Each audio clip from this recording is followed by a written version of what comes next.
Good morning, Prime Minister. Mahir Stewart from Nationwide News here. Good morning. All right, my question is, what went behind making the decision to make Favour Williams our new Minister of Finance and Dana Morris-Dixon our new Education Minister, and when was this decision made? Hello, ladies and gentlemen. Greetings. I hope you all are doing good.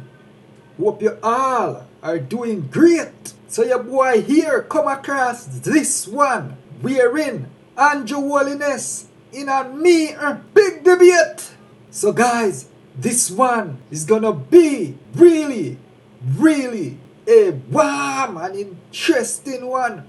So you wanna stay tuned, and don't forget I'm here on the Black Unity program. So feel free to leave a like and subscribe to this channel if you're new. With that being said, let's go ahead and jump into this one and hear what's going on. Good morning, Prime Minister. Mahir Stewart from Nationwide News here. Good morning.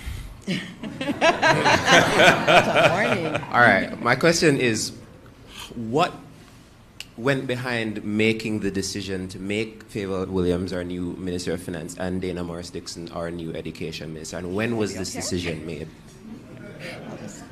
Well, the decision is effectively made now. If you're wondering when my mind settled on these things, maybe 5 minutes ago. No, the truth is that the Prime Ministerial prerogative to determine members of the cabinet is not beyond the questioning of the public, and I appreciate the question.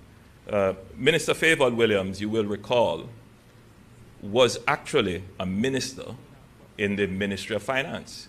If my memory serves me correct, you were a Minister of State and then a Minister without portfolio, and served with distinction at that time. So she's not new to the portfolio. If you were to look at her resume does recommend her to the position. In addition, and just to be clear, this business of people presenting their academic qualifications as a basis for political office is not something that I necessarily make a priority in the decision. But the truth is that the stakeholder community that she will serve specifically would want to know that someone who is going to be in that area has some technical competence. And so I don't think there could be any question about Minister Williams' technical competence in that field.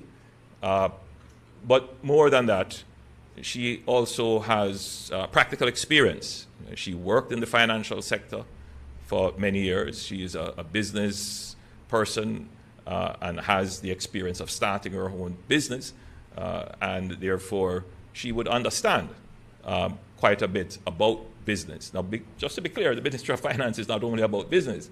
As you would recall, a large part of the effort of the former Minister of Finance was in dealing with the unions and the wage issues, and there is something called the public sector that has to be properly managed, and so that person has to have skills in institution building and so forth. The idea, of course, is to ensure that whoever is in the Ministry of Finance is a disciple of the government's policy of fiscal discipline. That is what is really important. I could never put anyone there who is going to in any way depart from the hard-earned gains and sacrifice of the Jamaican people to get us to where we are today. And I'm confident that Minister Williams is a disciple. You know, my experience, my life experience in growing up in and I tell the story, sometimes people say I should tell it more, in a one-bedroom board house in Spanish Town. My mother, a civil servant for many years, a single mother, trying to send 2 kids to school. If you ask me what my financial philosophy is, it's about being frugal, frugality. Right? It's about making the most that you can out of the least resources that you have. So it's also about efficiency.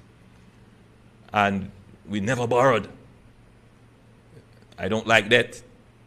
But of course, debt is important, but you have to be able to manage it. So whoever is going to be the Minister of Finance has to have that similar kind of outlook. We're not going to put the country in debt. We're going to manage our affairs properly. We're going to be efficient. And we're going to be respectful of the sacrifice and hard work of people. And I think that Minister Williams would meet that criteria. Clearly, there are other persons in the cabinet who I could have considered.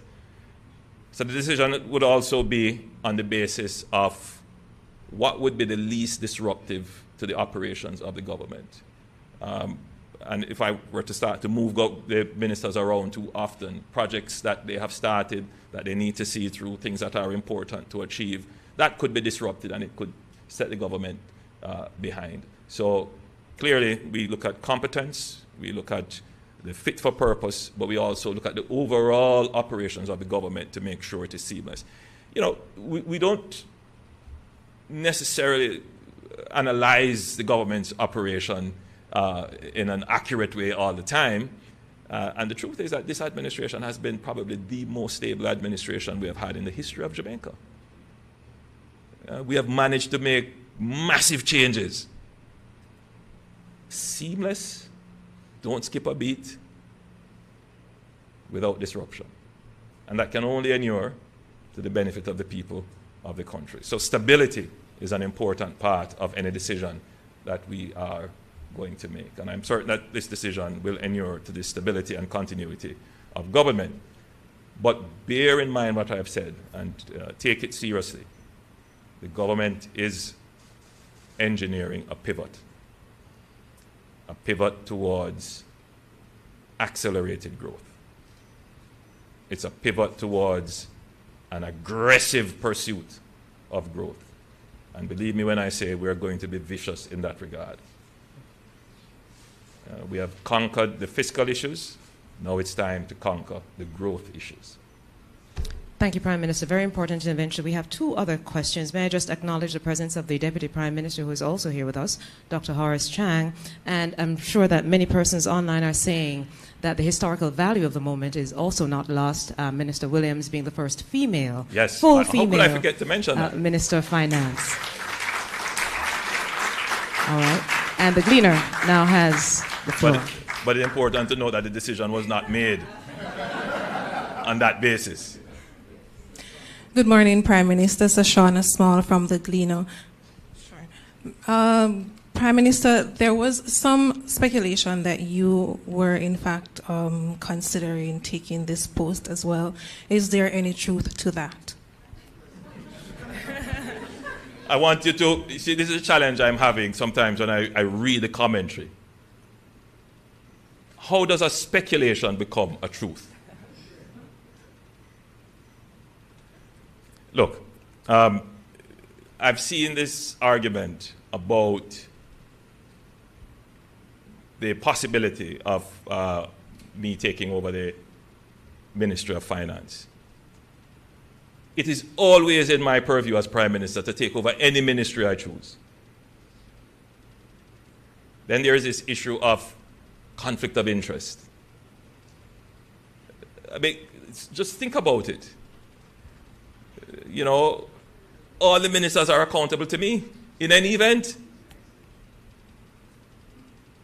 But would it make sense for the Prime Minister, who has been indicating from more than a year now, and I've been saying these things very clearly, in the hopes that those people who write the headlines would pick them up, that Jamaica has to pivot, and I've used those exact words, that the new shift is to peace, productivity, to create the virtuous cycle for prosperity, that we're going to pivot to growth.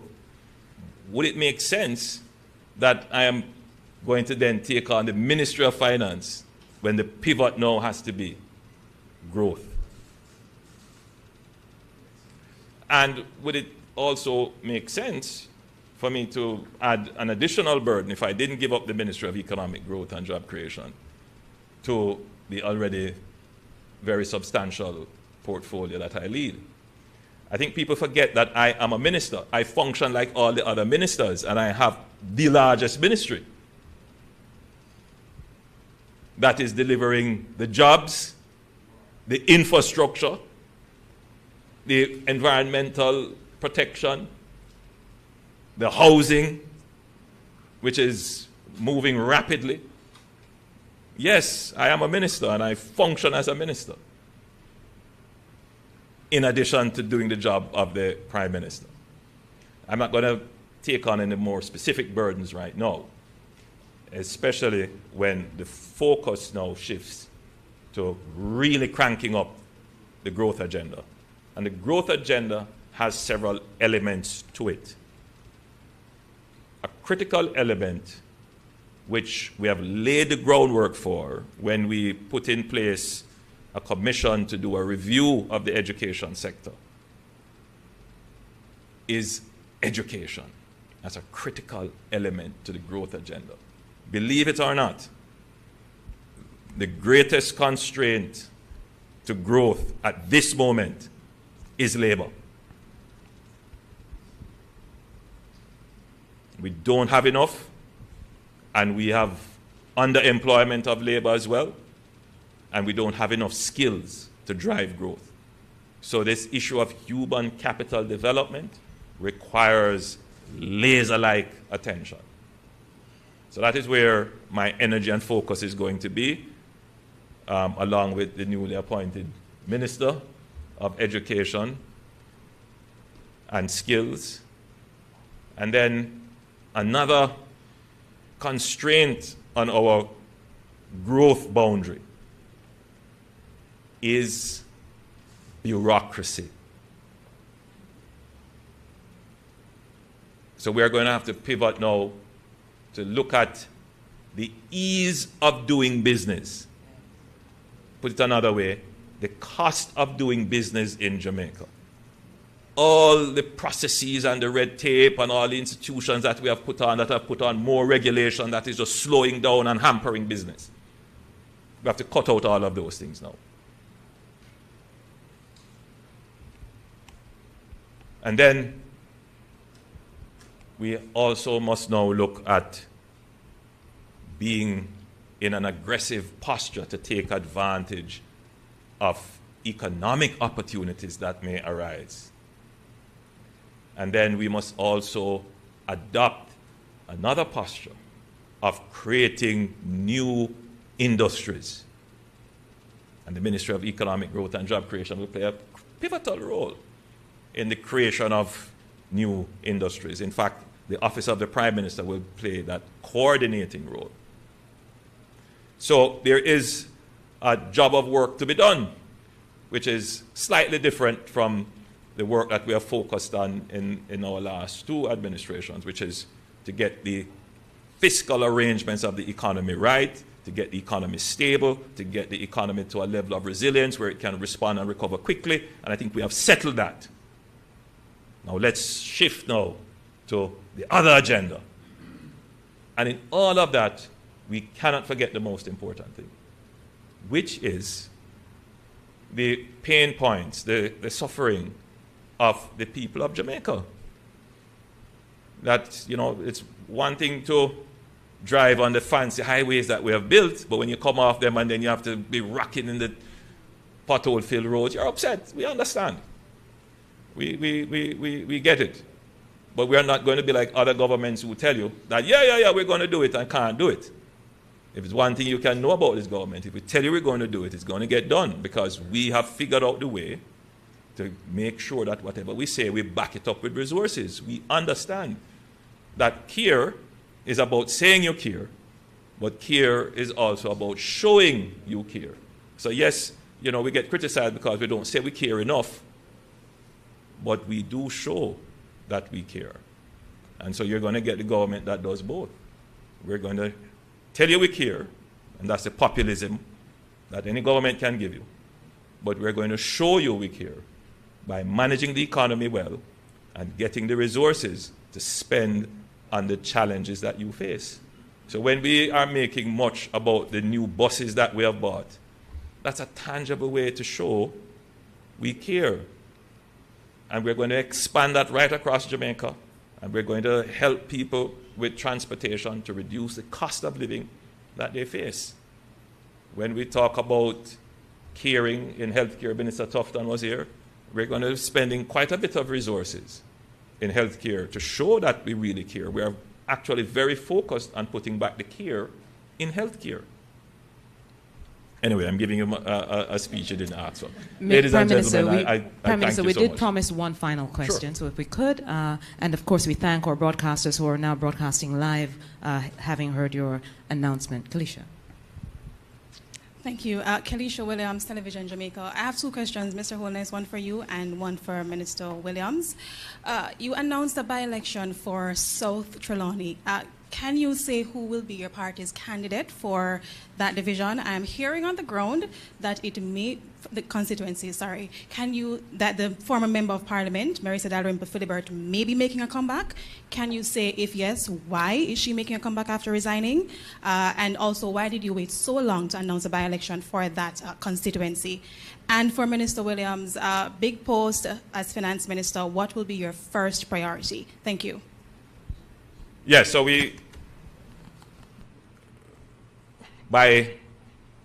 put it this way, by popular demand of the constituency, Marisa Dalrymple-Philibert will be the Jamaica Labour Party's candidate for Trelawney Southern. It's difficult to speak for Marisa as to why she resigned and then she's coming back. And I'm certain she will give an explanation. But my own view is that she really respected the perspectives of the public with whatever was accusations were laid in the public domain. And she thought it was the honorable thing to do. But I think that as she went through the constituency and people kept demanding that she return, and she does have quite a popular support in the constituency. So, it's really the will of the people, and we will see the will of the people exercised in the by-election. In terms of why I waited, well, the prerogative of calling an election is given to the Prime Minister, and there are some rules around it. But in calling the elections, the latitude that is given for a reason, which is to allow and always allow for the Prime Minister to protect the government that is formed. And in the discussions that are had, sometimes that is lost, that our system of government is designed for stability and continuity and, of the government. And so the Prime Minister exercises that authority to ensure that the government that is formed can continue. And so you want to be sure that whenever you call an election, you are in a good position to win it. And that's just the reality. You want to be sure that you are in a position that your government can continue. That doesn't speak to any disenfranchisement of the democratic process. It is the nature of our democracy, which is why our democracy is stable. And when I'm saying our democracy, our system of democracy is the most stable type of democracy that there is, precisely because there is this allowance. Just to be clear, however, the people of Southern Trelawney were never deprived of any representational benefits that would accrue from having their Member of Parliament. Provisions were in place to ensure that whatever benefits that would come to constituents who are in need or whatever service they needed, that those services would continue. Ladies and gentlemen, I thank you so much for your attention. Thank you, Prime Minister. And as the Prime Minister exits, and we can ask Minister Williams. Will you allow me this PR moment? Yes. The Prime Minister will take a photograph with his new minister as well. His first full Minister of Finance as Minister Favour Williams. All right. Congratulations, Minister. And Minister, there is a question posed for you. Minister? We'll do that as the last question, the question that had been posed for Minister. Congratulations, Minister. Thank you so much. First All right. female Minister of Finance and the Public Service. All right. Well, allow me to just say that I am deeply honored and profoundly humbled to be given this opportunity to be Jamaica's Minister of Finance. The role is one of great responsibility, and it comes at a pivotal moment in our country's journey. We're in a time that continues to demand a vision, resilience, and a steadfast commitment to building a future that offers both stability and opportunity for all citizens. I assure you, I am ready to work tirelessly to continue to make this vision a reality. But let me say as well, finance is more than balancing the books. It is about ensuring that every resource we allocate, every policy we enact, and every initiative we launch is a step towards a more prosperous and a more inclusive economy. And in this role, I pledge to prioritize accountability and innovation and to listen closely to the needs and aspirations of those we serve. Our economy, like those across the globe, continues to face challenges, but I see in these challenges incredible opportunities to continue to build on the foundation that has been created to create an even more resilient country. We will continue to invest in infrastructure needed for sustainable growth, and you heard the Prime Minister when he talked about the pivotal moment where we are to pivot towards accelerated growth. He mentioned that education, the ministry from which I am leaving, and congratulations, Minister. I will download to you everything I know to make your journey, a better one. He talked about the constraint on growth, being the bureaucracy. How do we improve the ease of doing business? How do we take advantage of economic opportunities? How do we create new industries? And I see the Ministry of Finance as the engine behind all of that, helping to facilitate economic growth that we all want. We have had, we've had growth for a number of quarters, but where we need to go now is acceleration of that growth. So I am committed to the continued pursuit of fiscal prudence and creative solutions, one that values the expertise of all the members at the Ministry of Finance and the Public Service. I will seek to collaborate with industry leaders, civil society, and most importantly, the citizens we serve. My goal is to build not only for the present, but for generations to come. Together, I know that we can continue building an economy that reflects our values of hard work, integrity, and inclusivity. And I want to thank the Prime Minister for his trust and confidence in me, and I look forward to working with each and every one of you to realize a future of economic prosperity and shared success. Thank you. Thank you and so I hope much, that Minister. answers the question. I think it absolutely does answer, Minister, and congratulations again to you, and thank you to members of the media. Minister, may I take a little liberty? The media has asked that you too, as the incoming Minister of Information, respond to the question, your priority on day one, this being day one, now that you are elevated to education, along with your other responsibilities as well. All right, thank you for that question. And I didn't have a prepared speech to make this morning, but as the Prime Minister said, education is critical. Education is critical for all of the goals that we desire for our people. And I know that as I have gone around Jamaica, I see these young, brilliant, bright minds around our country, and all they need are opportunities. And the Ministry of Education is so important in delivering the kind of workforce that believes in building Jamaica, that believes in the values that we hold dear. And I tell you, just based on my discussions with the Prime Minister, it is important that we leave no child behind. It is important that no child leaves school unable to read. It is important that every child is numerate.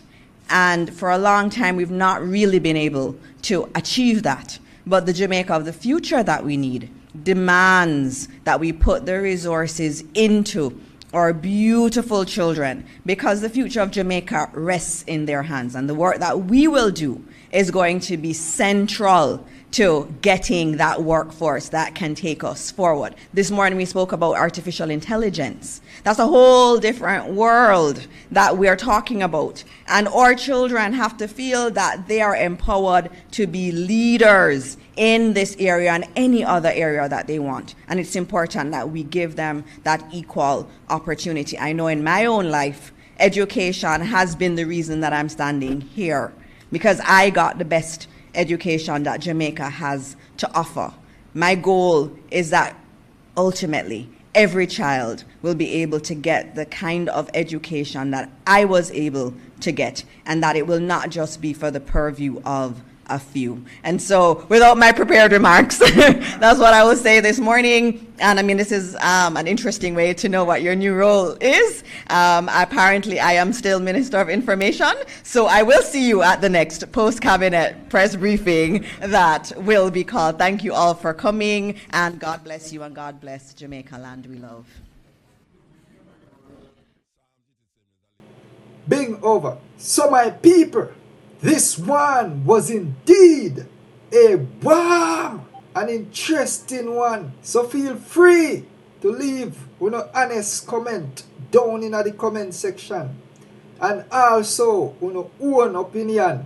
And you don't know say, me dey upon the Black Unity program. So feel free to leave a like and subscribe to this channel. If you're new, big up, bless up to each and every one. Up until then, peace out, adios.